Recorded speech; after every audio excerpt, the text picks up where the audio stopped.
因為仲有一間好大嘅房咧，係喺地下嗰層啦。成個 set up 咧有啲似 daycare，亦都有好大嘅會所空間，超過2萬尺嘅。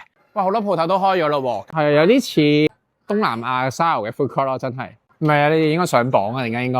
Hello， 我係 Leo， 大家有冇諗過唔使100萬嘅價錢可以買到一個4年新樓齡啦，有4個房，差唔多1900幾尺，仲有 double side by side garage 嘅 townhouse 咧？咁今日咧就同大家嚟到 Terasan Landings 嗰度啦，睇一個我身後邊呢個 corner unit。咁由大型發展商 Omni 去設計同埋去 develop 啦，區入邊咧亦都有一個超過2萬尺嘅會所，係好少見嘅，屬於 townhouse 去使用。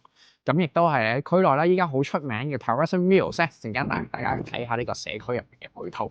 首先咧，我哋就入去呢個單位嗰度參觀下先。Let's go！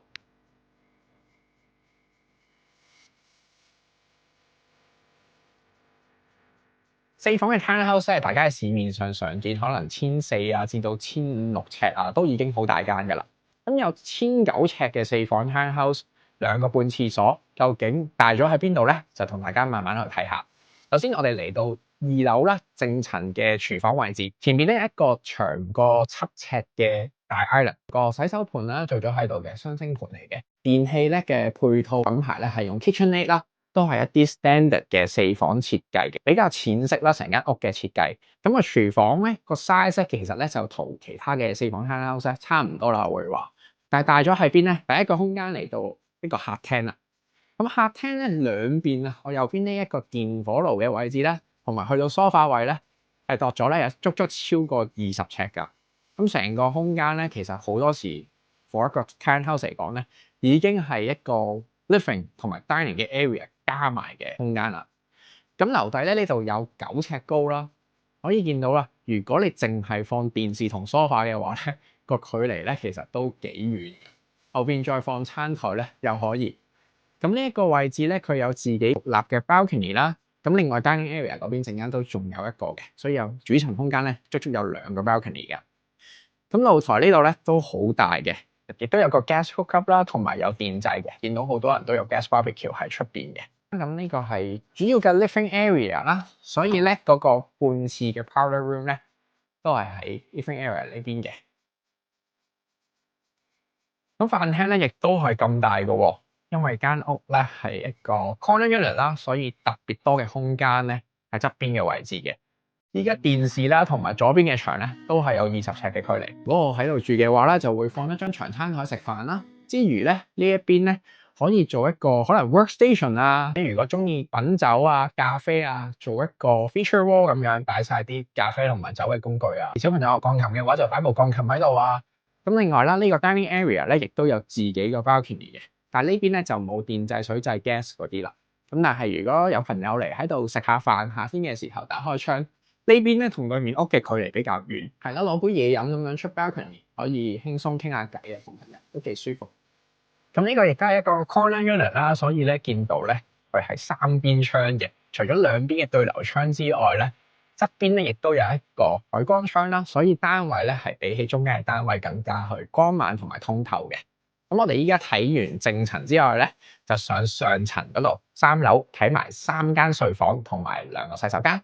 咁 corner unit 嘅好處咧，樓梯位咧呢度都有一個好大嘅玻璃窗射落嚟咧，啲陽光咧可以入到屋入邊咧就特別舒服。咁呢個單位咧樓花時期嘅時候咧，屋主亦都俾咗另外嘅錢去 upgrade 成個樓梯位咧，做咗木地板嘅。一上到嚟咧就係一個 second bathroom 嘅 shower 設計啦。咁我後邊咧就有一個 laundry room， 見到好深啊！我成個人行入去咧都好多位嘅。咁係一個 stack 嘅乾衣洗衣機咧，係 full size 嘅。側邊咧好多位，即係擺下啲台山板啊、吸塵機啊，有晒位嘅。咁喺呢個 laundry room 隔離啊，2個咧就係細睡房啦。咁順帶一提啦，呢度咧每一個房咧都係呢隻 false ceiling 嘅設計嘅。咁去到9尺半左右啦，個樓底高度。呢間咧係一間已經係較細嘅睡房嚟㗎啦，咁都可以足足擺 queen size 床，做到3邊落床嘅。房入邊嘅玻璃窗咧，足足有6尺長度啦個高度，咁樣咧好少做到去小腿嘅位置嘅，成個窗落到地。咁多啲光線入屋啦，自然就舒服啲啦。成間房咧睇落去咧都大啲、光猛啲。第二間客房咧大少少，同樣 false ceiling 同埋有大嘅玻璃窗。咁順帶一提啦，呢個成個單位嘅取暖系統咧係用中央嘅 heat pump 有冷暖氣嘅。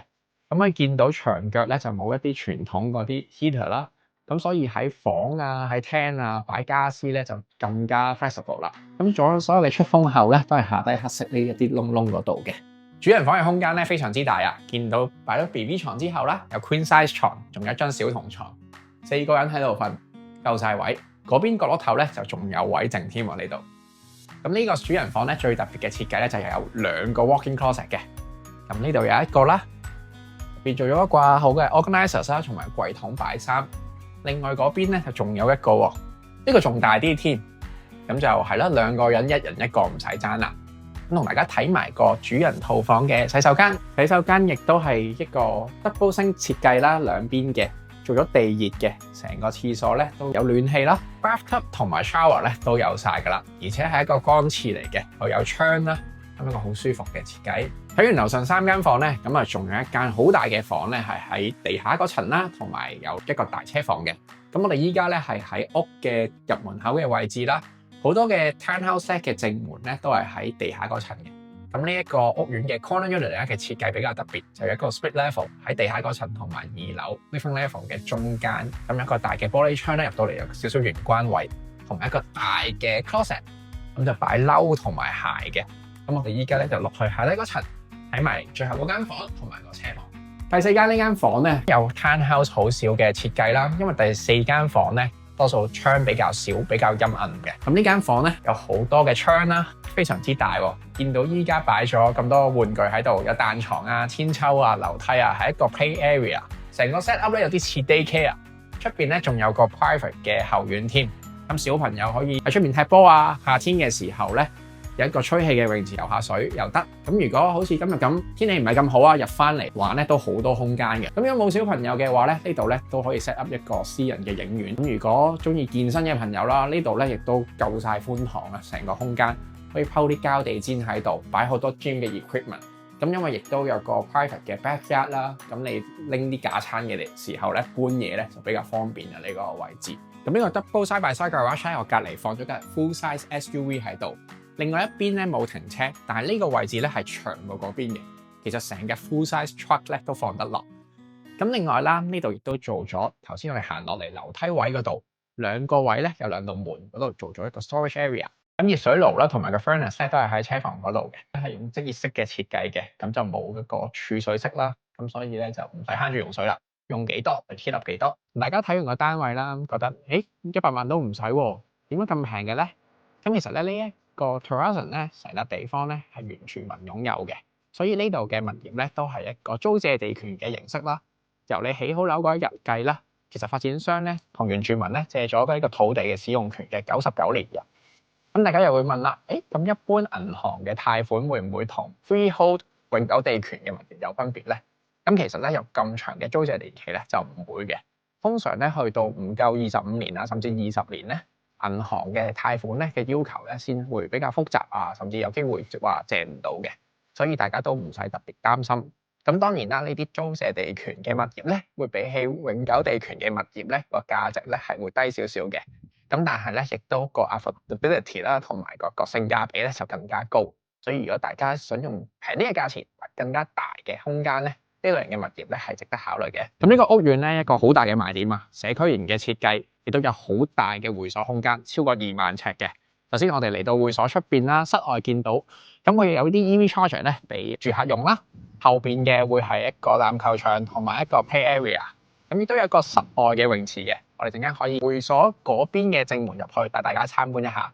townhouse 嚟講咧，好少見呢個規模嘅會所設計。呢度咧，首先入到嚟啦，有一個好大嘅 co-working space 啦。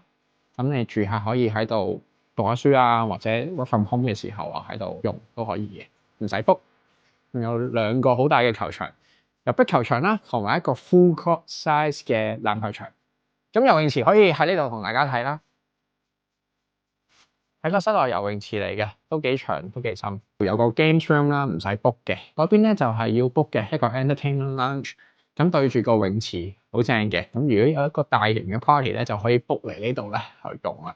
咁亦都有個廚房。上到嚟2樓呢度咧就有一個好大嘅 kids play area， 見到座電視添，成間幼稚園咁樣。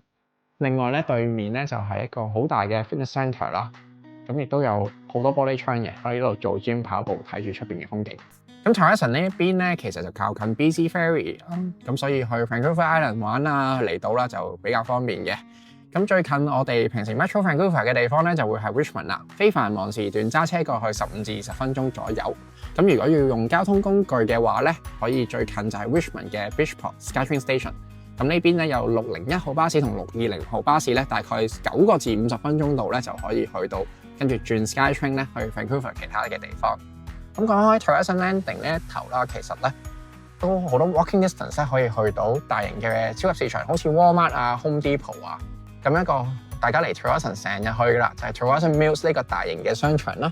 咁其實行路咧15分鐘咧都可以行到去嘅。咁我哋咧依家咧就去嗰邊啦，會帶大家睇下啦，同埋開咗廟街夜市嘅 food court 都去睇下有啲咩好食嘅。